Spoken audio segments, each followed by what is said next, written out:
الحمد لله رب العالمين والصلاة والسلام على سيد المرسلين وعلى آله وأصحابه أجمعين. أما بعد فأعوذ بالله من الشيطان الرجيم.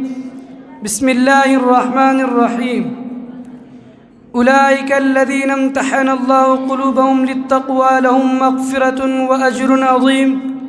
وقال النبي صلى الله عليه وسلم: اصحابك النجوم بأيهم اقتدیتم اہتدیتم. لے شوق سے نام صحابہ کا، لے شوق سے نام صحابہ کا، کر چرچا عام صحابہ کا، کر چرچا عام صحابہ کا. گر طلب ہے تجھ کو جنت کی تو پلہ تھام صحابہ کا. معزز سامعین کرام، آج کے اس باوقار جلسہ میں ان اصحاب خیر کا تذکرہ ہوگا جن کے بارے میں اللہ جل جلالہ عما نوالہ نے ارشاد فرمایا، یہ وہ لوگ ہیں جن کے دلوں کے اللہ پاک نے تقوی کے لیے خالص کر دیا. ان کے لیے مغفرت کا اعلان اور اجر عظیم ہے.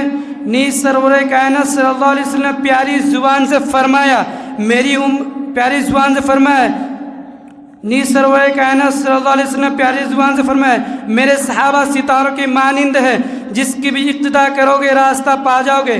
دوستوں، خالق و مالک کا دستور رہا ہے کہ انسانوں کے لیے ہدایت کے رسولوں کو بھیجتا رہا.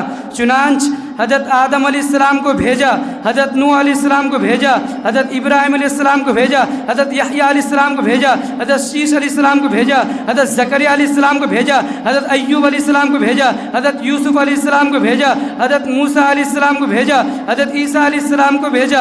آخر میں شہنشاہ بطحہ تاجدار مدینہ سرور کائنات خاتم الانبیاء محمد رسول اللہ صلی اللہ علیہ وسلم کو بھیجا. اب نبیوں کا سلسلہ ختم، رسولوں کا سلسلہ ختم. قیامت تک کوئی نبی آنے والا نہیں ہے. یہ دین آخری دین ہے، یہ شریعت آخری شریعت ہے، یہ مذہب آخری مذہب ہے. یہی وجہ کہ اللہ پاک نے آپ کو صحابہ کی وہ پاکیزہ مقدس جماعت عطا فرمائی کہ جس نے مذہب اسلام کو زندہ کرنے اور پھیلانے میں تن من دھن کی بازی لگا دی. چنانچہ تاریخ شاہد ہے کہ ان سچے جانثاروں نے دین اسلام کی خاطر وہ قربانی پیش کی ہے جس کی نظر پیش کرنے سے عالم انسانیت تہی اور دامن خالی ہے. یہی وہ صحابہ جنہیں حکم خداوندی اور پیغامی محمدی کو عام کرنے کے لیے گردنیں کٹا دی، عورتوں کو بیوہ، بچوں کو یتیم کر دیا.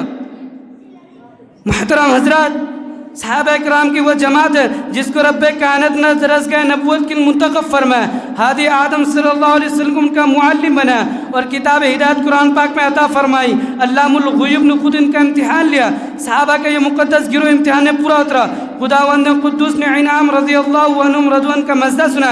حقیقت تو یہ صحابہ کرام دین کے ستون ہیں. صحابہ کرام کنتم خیر امت ان کے بلا واسطہ مخاطب ہے. دوستوں، صحابہ پاک باز ان کے قلوب تقویٰ طہارت سے لبریز ہے. قرآن پاک میں جا باجلد ان کی تعریف فرمائی ہے. قرآن پاک ان کی تعریف رتب اللسان ہے. کہیں فرما اولئک المفلحون، کہیں فرما اولئک الراشدون، کہیں فرما اولئک الصادقون، کہیں فرما اولئک الفائزون. حدیث پاک میں رسول عربی صلی اللہ علیہ وسلم فرمایا، بخاری شریف کی روایت ہے، اگر تم میں سے کوئی شخص احد پہاڑ کے برابر سونا خرچ کرے، صحابہ کے پاؤں خرچ کرے تو صحابہ کرام کے ایک پاؤں کے برابر نہیں. یہ وہ صحابہ جنہوں نے دین اسلام کے لیے زندگی وقف کر دی تھی. یہ وہ صحابہ جنہوں نے آفتاب ہدایت سے بلا واسطہ نور حاصل کیا تھا. یہ وہ صحابہ جنہوں نے ہمیشہ دنیا آخرت کو ترجیح دی. یہ وہ صحابہ جنہوں نے خوف خدا کا سرمہ حاصل تھا. یہ وہ صحابہ جنہوں نے گھر بار چھوڑ کر رضائق کو اپنی زندگی بنایا. یہ وہ صحابہ جو حق صداقت کا مجزوم نمونہ تھے. یہ وہ صحابہ جن کے نعش کو فرشتوں نے غسل دیا. یہ وہ صحابہ جنہوں نے نئی نولی دلہن کو چھوڑ کر صدا جہاد پر لبے کا. یہ وہ صحابہ جن کو شیر نے سواری دی. یہی وجہ کہ دربار رسالت سے ان کو صحابہ کا نجوم کا مزدہ ملا. قرآن نے ان کی تعریف کی، اللہ نے ان کی تعریف کی، رسول ان کی تعریف کی. مگر اے مذہب کے اسلام کے مت والوں، آج سے جو 14 سال پہلے خاتم الانبیاء محمد رسول اللہ صلی اللہ علیہ وسلم نے اپنے زبان مبارک سے ارشاد فرمایا تھا، میری امت کے 73 فرقوں میں تقسیم ہوگی. ہر فرقہ ناری اور جہنمی ہوگا، مگر ایک فرقہ نجات پانے والا ہوگا. نجات پانے والا فرقہ وہ ہوگا جو میرے اور میرے صحابہ کے نقش قدم پر گامزن ہو. وہ صحابہ ہی زمانے کے ملت کے تاجدار ہے. وہ صحابہ ہی زمانے کے ملت کے تاجدار ہے. خزاں کے گلشنوں میں وہی مثل بہار ہے. مسلمانوں، یاد رکھو صحابہ کرام کی برائی کرنا ضلالت ہے، گمراہی ہے، چونکہ قرآن حق ہے، رسول حق ہے، آپ جو تعلیمات اور احکام لے کر وہ حق ہے، یہ تمام چیزیں ہم تک پہنچانا صحابہ کرام ہے۔ لہذا جو شخص صحابہ کی ذات کو نشانہ بناتا ہے وہ قرآن و سنت کی باطل کرنا چاہتا ہے۔ دوستوں آؤ ہم سب مل کر اس بات کا عہد کریں اور اسلام میں اتحاد میں حضرت اسلام کی پاسبانی کرے۔ دعا کیجئے کہ خالق و ارض اسلام پورا عالم کے مسلمانوں کو